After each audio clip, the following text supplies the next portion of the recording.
পুরুষ বন্ধ্যাত্ব। রোগটা যেহেতু গোপন রোগ এবং বিশেষ মুহূর্তে খুব তাড়াতাড়ি নিস্তেজ হয়ে যায় এবং প্রিম্যাচুর ইজাকুলেশন কিন্তু এরপরে চিরতরে শেষ হয়ে যায়। স্ত্রীকে খুশি করা তার জন্য অনেক কঠিন হয়ে যাচ্ছে। যাদের বাচ্চা কাচ্চা হচ্ছিল না তাদের ঘরে বাচ্চা কাচ্চা আসে এবং সংসারে শান্তি ফেরত আসে। আসসালামু আলাইকুম রহমতুল্লাহ। আমি ডাক্তার মোহাম্মদ আবিদ হোসেন। আজকে একটা ইম্পর্ট্যান্ট টপিকস নিয়ে আলোচনা করবো ইনশাআল্লাহ। টপিকসটা হলো ইরেক্টার ডিসফাংশন, অর্থাৎ উত্থানজনিত সমস্যায় আপনারা যখন ভুগেন এই রোগীগুলো নিয়ে আলোচনা করবো ইনশাআল্লাহ। এটা একটা আশ্চর্যজনক ঘটনা যে এই রোগের রোগীরা নিজেদেরকে লুকিয়ে রাখেন এবং রোগটা যেহেতু গোপন রোগ ওনারা গোপনেই রাখেন। কেউ কেউ প্রকাশ করেন অথবা কেউ কেউ প্রকাশ করেন না। এবং যখন স্ত্রীর পক্ষ থেকে বেশি চাপ আসে তখন ডাক্তারের শরণাপন্ন হন। এই জাতীয় রোগীর সংখ্যাই বেশি, যে স্ত্রীর পক্ষ থেকে যখন চাপ আসে তখন ওনারা ডাক্তার সাহেবদের কাছে আসেন। আমাদের দেশে না, পৃথিবীর বিভিন্ন দেশের স্ট্যাটিস্টিক্স হলো যে খোদ আমেরিকার একটা জেনুইন একটা স্ট্যাটিস্টিক্স যে 40 to 70 ইয়ার্স পুরুষ লোকেরা ইউজুয়ালি 50% লোক এই রোগে আক্রান্ত, অর্থাৎ ইরেক্টার ডিসফাংশন এবং প্রিম্যাচিওর ইজাকুলেশন। এই অসুখে 50% লোক আক্রান্ত থাকে 40 থেকে 70 বছর বয়সের মধ্যে। আমাদের দেশেও এরকমই, কখনো কখনো মনে হয় এর থেকে হয়তো বেশি। তার কারণ আমাদের দেশের লোক অনেক প্রবাসে থাকেন। আমার প্রবাসী ভাইয়েরা এদের মধ্যে এই অসুখটার পরিমাণ একটু বেশি। এর কারণে কিছু নির্ণীত হয়েছে যে নাতিশীতোষ্ণ দেশ থেকে যখন মরুভূমির দেশে যায় তখন পানির স্বল্পতা থাকে, কাজের লোড বেশি থাকে, চিন্তা বেশি থাকে, কফিলের চিন্তা, টাকা পয়সার চিন্তা, দেশে ঘর বাড়ি, আত্মীয় স্বজন, বাবা মা, ওয়াইফের চিন্তা, এগুলো বিভিন্ন চিন্তায় দেখা যায় শরীরের উপরে একটা বিরূপ প্রতিক্রিয়া হয়।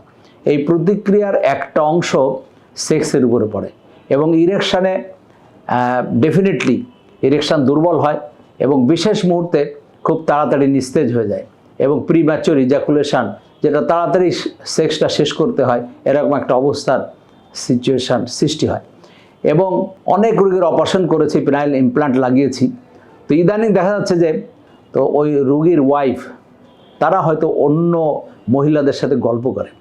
তো যখন এরকম মহিলারা দেখে যে আমার হাজব্যান্ডেরও তো এরকম সমস্যা আছে, অনেকে লুকিয়ে রাখে, গোপনে রাখে, কাউকে বলে না। ইদানিং দেখি যে মহিলারা তার হাজব্যান্ডকে জোর করে পাঠিয়ে দিয়েছে।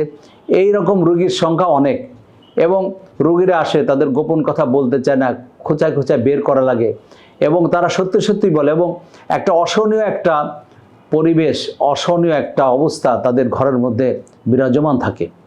একটা বাচ্চা হয়েছে অথবা দুটো বাচ্চা হয়েছে, অনেক দিন পর্যন্ত বিদেশে ছিল, এসে দেখে যার স্ত্রীকে খুশি করা তার জন্য অনেক কঠিন হয়ে যাচ্ছে। অনেক ওষুধপত্র খায়। আমাদের দেশে না, সারা পৃথিবীতে হয়তো বা আছে, আমাদের দেশে হয়তো একটু বেশি আছে কবিরাজের ওষুধ, হালুয়া, হোমিওপ্যাথিক ওষুধ এবং গাছগাছরা এমন এমন ওষুধ খায়, শরবত খাওয়ায় দেয়। প্রথম দু একবার হয়তো একটু ভালো ইফেক্ট আসে কিন্তু এরপরে চিরতরে শেষ হয়ে যায় এবং আমার রোগীরা যে অসহায় হয়ে যান এই ওষুধ খাওয়ার পরে, তখন এমনি সাধারণ যে ফার্মাসিউটিক্যালসের ওষুধ আছে এই ওষুধও কাজ করে না। তো যখন রোগীরা এই অবস্থায় নিয়ে আসে তখন পরীক্ষা করা হয় তার নিজের থেকে আর কখনো এটা ঠিক হবে কিনা, ইফেক্টিভ ইরেকশান তার দ্বারা সম্ভব কিনা।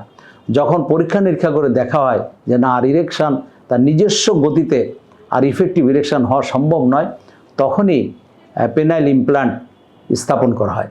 এবং পেনাইল ইমপ্লান্ট রিয়েলি এত যে একটা ভালো জিনিস, মানুষের নতুন জীবন পাওয়ার মতন, অন্ধকারে আলোর দিশারি, এবং রোগীরা যে খুশি হন এবং রোগীদের ঘরে যে শান্তি ফেরত আসে এবং যাদের বাচ্চা কাচ্চা হচ্ছিল না তাদের ঘরে বাচ্চা কাচ্চা আসে, এক অনাবিল শান্তি একটা ফ্যামিলির মধ্যে চলে আসে এবং তাদের স্ত্রীরা যে খুশি হন, তারা যত টাকা খরচ হোক তাদের মনে হয় যে আমার জীবনে অনেক বেশি আমি পেয়েছি। এরকম একটা অবস্থার মধ্যে রোগীর ওয়াইফ এরা কাটাইতে থাকে এবং ভালো একটা রেজাল্ট তাদের জীবনে আসে। সোশ্যালি একটা ইম্প্যাক্ট এই পেনাইল ইমপ্লান্টের অবশ্যই আছে এবং মানুষকে অনেক গুনাহ থেকে বাঁচিয়ে রাখে এবং মানুষ তার নিজের ঘরের মধ্যে থাকার চেষ্টা করে এবং ঘরের মধ্যে শান্তি ফেরত আসে। এটা ডেফিনেটলি প্রমাণিত। এবং সবাই ভালো থাকুন, সুস্থ থাকুন। এই রোগে আক্রান্ত রোগীদেরকে সঠিক পথটা দেখিয়ে দেওয়ার জন্যে আমার অন্য রোগীদেরকে অনুরোধ জানাচ্ছি। আপনারা ভালো থাকুন, সুস্থ থাকুন। আসসালামু আলাইকুম রহমতুল্লাহ।